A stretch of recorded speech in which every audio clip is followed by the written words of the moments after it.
এই ভিডিওতে আমরা দেখব যে কিভাবে আপনি কোথায় ডট অ্যাপে একটি স্টাফ অ্যাড করতে পারেন। এর আগের ভিডিওতে আমরা জোন অ্যাড করেছিলাম, এখন আমরা চেক করবো যে কিভাবে স্টাফ অ্যাড করা যায়। আমরা প্রথমত ম্যানেজ স্টাফ অপশনে যাব এবং অ্যাড নিউ স্টাফ বাটনটাতে ক্লিক করবো। এই অপশনটাতে ক্লিক করবো, ক্লিক করার পর এরকম একটা ফর্ম আপনি দেখতে পাবেন। এখানে দেখছেন যে আপনি উত্তর একটা জোন দেখা যাচ্ছে।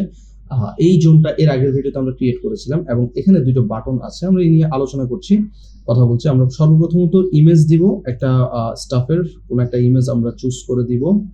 লাইক আমরা এই ইমেজটা আপলোড করলাম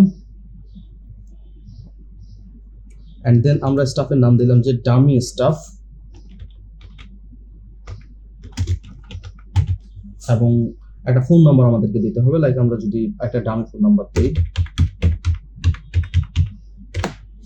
এন্ড একটা পিন নাম্বার দিলাম, যে পিন নাম্বার দিলাম 111 এবং 1। সো এই পিন নাম্বারটা এবং এই ফোন নাম্বারটা দিয়ে আসলে আপনার যে স্টাফ আছে সে অ্যাপে লগ ইন করবে। আমাদের যে অ্যাপ আছে ট্র্যাক করার জন্য, সেই অ্যাপের মধ্যে আপনার স্টাফ লগ ইন করতে পারবে। দেন আপনি এই স্টাফকে কোন জোনের আন্ডারে রাখতে চাচ্ছেন সেজন্য আপনি এখানের মধ্যে জোন সিলেক্ট করবেন।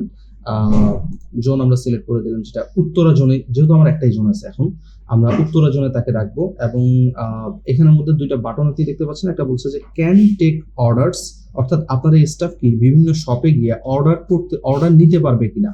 লাইক আপনি যদি কোনো প্রোডাক্টস দেন, আপনি supplier as a supplier, so কোন কোন শপে গিয়ে কি কি অর্ডার নেওয়া লাগবে, যদি এই অ্যাক্সেসটা থেকে আপনি স্টাফকে দিতে চান, দেন আপনি এটাকে অ্যানাবল করে দেবেন।